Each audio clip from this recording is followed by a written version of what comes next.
Quand j'étais enfant, dans les années d'après-guerre, la rue avait un pouvoir socialisant.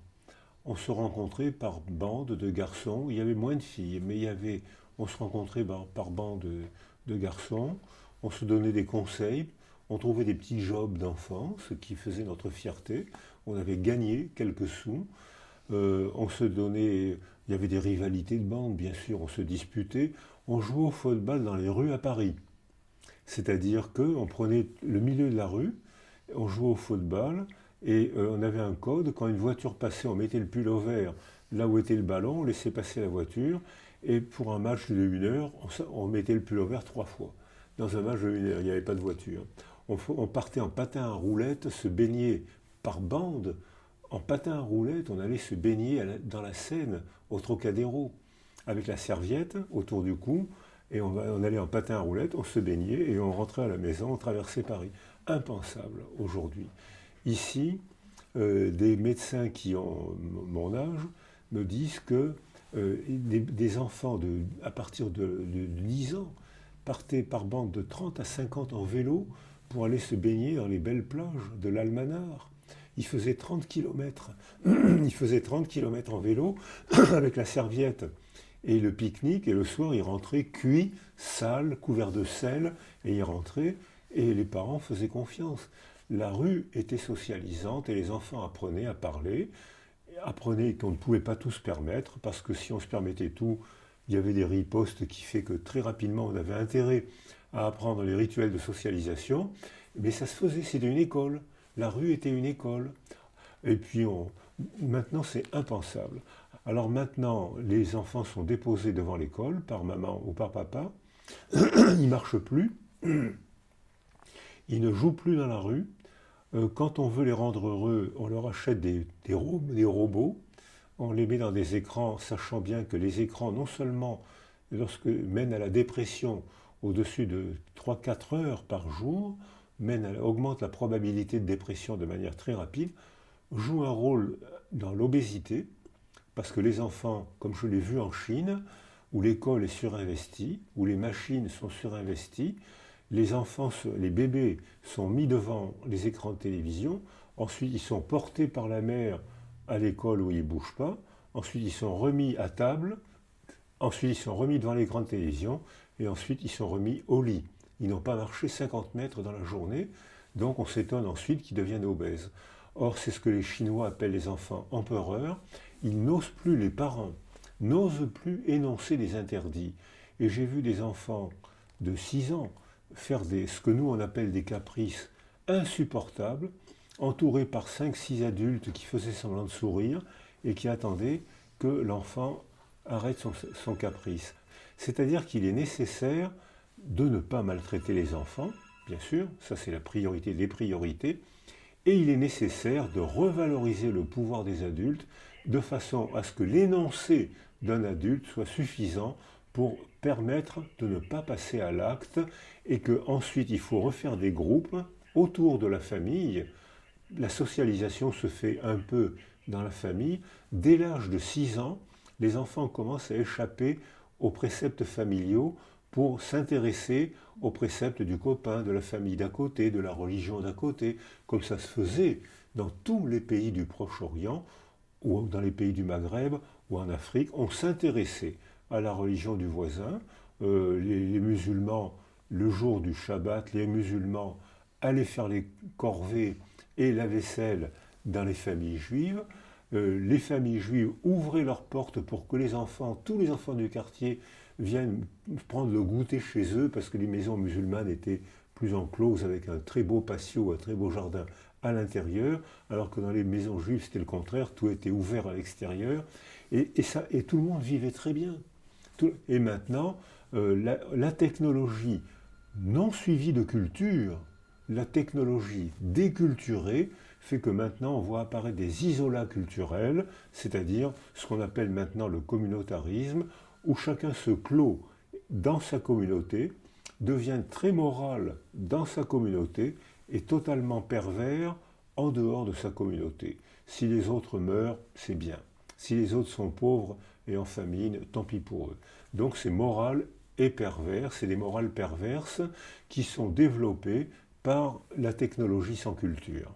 Oui, c'est ça. Quand vous parlez de technologie sans culture, c'est vraiment exactement ce dans quoi on est. C'est-à-dire que le flux d'informations permanent n'arrange pas les choses, puisqu'on peut être une société extrêmement bien renseignée sur beaucoup de choses et maltraiter son enfant et ne pas avoir acquis la base et croire n'importe quel effectivement gourou, Et alors qu'on a beaucoup d'informations et de connaissances à notre portée. mais les deux sont associés. C'est-à-dire que quand on ne peut voir le monde que parce qu'on réduit les informations. Notre système nerveux réduit la bande passante acoustique, sinon on entendrait tous les bruits, la bande passante visuelle, sinon on verrait tout dans un brouillard, la bande passante mentale, sinon on serait confus. Il y aurait que des bombardements d'informations dans tous les sens. C'est en réduisant qu'on donne forme au monde qu'on perçoit. Et à ce moment-là, on voit que les récits, les religions ont cette fonction de réduction. Et que quand on est angoissé parce qu'on ne peut plus décider, ça bombarde de tous les côtés, on se réfugie dans quelqu'un qui nous apporte une certitude, un gourou ou une politique extrême qui nous donne des certitudes et qui mène à la tragédie puisque chaque communauté déteste l'autre communauté. La construction de la personnalité commence dans les derniers mois de la grossesse. C'est-à-dire qu'on n'est pas encore arrivé au monde que déjà on commence à construire le cerveau et les réactions émotionnelles, c'est-à-dire un début de personnalité. Alors ça veut dire que lorsqu'on arrive au monde, le monde est déjà réduit. Et le bébé reconnaît les basses fréquences de la voix de sa mère, l'odeur du creux axillaire, du creux susclaviculaire de sa mère, la manière de le manipuler. Très vite, il s'y adapte, ici c'est sa mère ou quelqu'un d'autre. Donc il vit dans un monde déjà familier parce qu'il a réduit. Il ne perçoit pas un bombardement confus d'informations. Il a donné forme aux basses fréquences de la voix maternelle qu'il a perçues quand sa mère était enceinte, puisque les basses fréquences sont très bien transmises par le corps et par le liquide amniotique, alors que les hautes fréquences sont filtrées. Et les basses fréquences, c'est comme un élastique, une corde qu'on fait vibrer. Les basses fréquences sont un toucher. Et donc quand la mère parle, elle caresse la bouche et les mains du bébé qu'elle porte.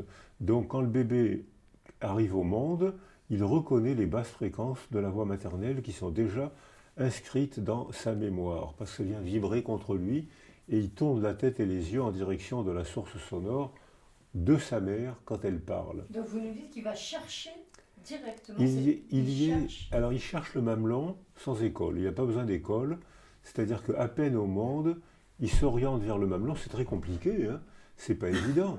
Il faut.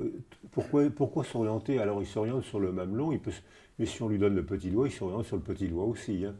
Mais il s'oriente sur quelque chose qui est un peu saillant. Et puis surtout, il sait téter. Comment il a fait pour apprendre à téter? Donc déjà, il va chercher ce qui est inscrit au fond de lui.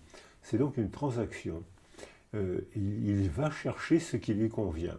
Et ensuite, ça se construit progressivement.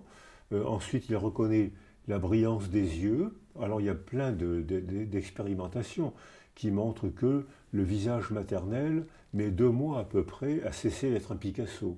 C'est-à-dire qu'au début, il perçoit la brillance des yeux, le nez par là, la bouche par là, et c'est seulement au bout de 2 mois qu'il perçoit un visage humain.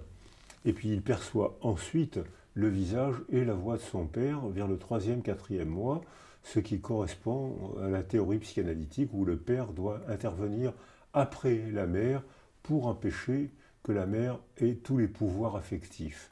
Donc ça permet au bébé d'apprendre à aimer sa mère, bien sûr, et à apprendre à aimer d'une autre manière un autre objet sensoriel qu'on appelle papa. Donc déjà, son monde s'élargit puisqu'il a déjà 2 manières d'aimer, une pour maman, une autre pour papa. Et son monde s'élargit, ce qui veut dire que déjà il commence à se socialiser. C'est déjà structuré par ce que le bébé est quand il rencontre sa mère, ou les bras de son père, ou les bras de sa grand-mère, les bras des 6-8 personnes qui, dans la théorie de l'attachement, doivent composer la niche sensorielle.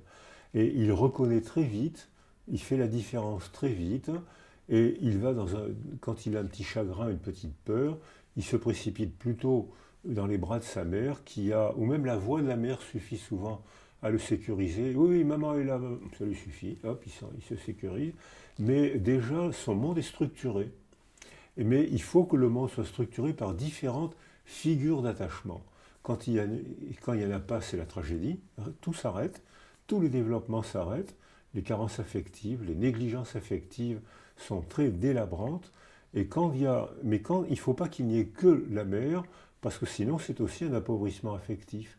En revanche, quand le bébé apprend à aimer et à interagir avec la mère, le père, la grand-mère, la grande sœur, le petit frère, eh bien son monde se structure de mieux en mieux. Alors, il ne faut pas qu'il y ait personne, il ne faut pas qu'il y ait une personne, il ne faut pas non plus qu'il y ait 30 personnes, il faut qu'il y ait 6 à 8 personnes dans une niche sensorielle qui l'entoure, et là, l'enfant peut apprendre à aimer différemment, à orienter ses comportements différemment, donc à se socialiser différemment. La sculpture cérébrale commence avant la naissance, puisque Shaul Harel, à Tel Aviv, a fait une population de 170 femmes israéliennes et palestiniennes qui consultaient pour syndrome psychotraumatique, parce que dans ces pays-là, ça ne manque pas. Et elles venaient consulter parce qu'elles étaient malheureuses et prisonnières de la tragédie dont elles n'arrivaient pas à se débarrasser. Donc elles consultent, les psychologues s'occupent de toutes ces femmes plutôt bien, et Shaul, qui est neurologue, fait des résonances magnétiques aux 170 bébés qu'elles ont mis au monde, et tous les bébés avaient déjà des altérations cognitives parce que la mère avait été stressée, et les mères étaient stressées par la guerre. C'est-à-dire que ce n'est pas la mère qui est responsable, c'est le malheur de la mère. Et à ce moment-là, ça peut être le mari, ça peut être la précarité sociale. Là, dans le travail de Shaul Harel, c'était la guerre, ces guerres chroniques qui avaient stressé ces femmes enceintes, et les bébés arrivaient au monde avec des altérations cognitives à cause d'une politique aberrante. On photographie et l'ordinateur mesure l'épaisseur du cortex altéré et la récupération, la résilience possible. C'est-à-dire que lorsque la pire des agressions, c'est la négligence, l'abandon. Et là, on voit que très rapidement, on voit une atrophie bifrontale. Alors là, on la voit au scanner de ville, on la voit à l'œil nu. Et on voit que, par exemple, lorsqu'un bébé est rendu malheureux parce que sa mère l'insulte, parce que son père est violent, parce qu'il y a la violence conjugale, même si le bébé n'est pas agressé, le simple fait que les parents soient violents entre eux est une agression émotionnelle intense pour le bébé qui est terrorisé, qui a très peur. Et on voit que, alors là, il n'y a pas d'atrophie, mais l'ordinateur montre qu'une zone cérébrale, l'ordinateur mesure qu'une zone cérébrale qui fait la connexion entre les deux hémisphères est en train de fondre. Parce que le bébé effrayé ne traite plus les informations et que les circuits neuronaux ne se font plus normalement. Donc on voit comment une agression émotionnelle, une insulte verbale, qui est une agression émotionnelle, quand les parents se crient après ou se disputent, c'est une agression émotionnelle pour le bébé, c'est verbal. Les parents ne se sont pas battus, enfin pas forcément battus, mais le fait que les parents aient crié, se soient donné des insultes, modifie le fonctionnement cérébral du bébé. Alors là, on est loin de Descartes, on est loin de une cause provoque un effet. Là, on a raisonné en termes de système et on voit que une altération relationnelle, une altération politique, un malheur social altère le développement cérébral d'un bébé. Mais à l'inverse, la résilience est possible aussi, en calmant les parents ou en supprimant la précarité et bien sûr en arrêtant les guerres, ce qui est facile à faire. Merci beaucoup. C'est un très beau projet. C'est moi qui vous remercie. Là, on a parlé un petit peu spontanément, mais c'est ce que vous désiriez, c'est ce que vous souhaitiez. Oui. Moi, je trouve que c'est ce qu'il y a de mieux parce que j'ai pas envie que le spectateur se retrouve avec le syndrome de la blouse blanche, c'est-à-dire, voilà. Vous voyez ce que je veux dire? La fonction des artistes, c'est ça. C'est de poser les problèmes. C'est pas forcément d'apporter des solutions, changer la culture en posant des problèmes.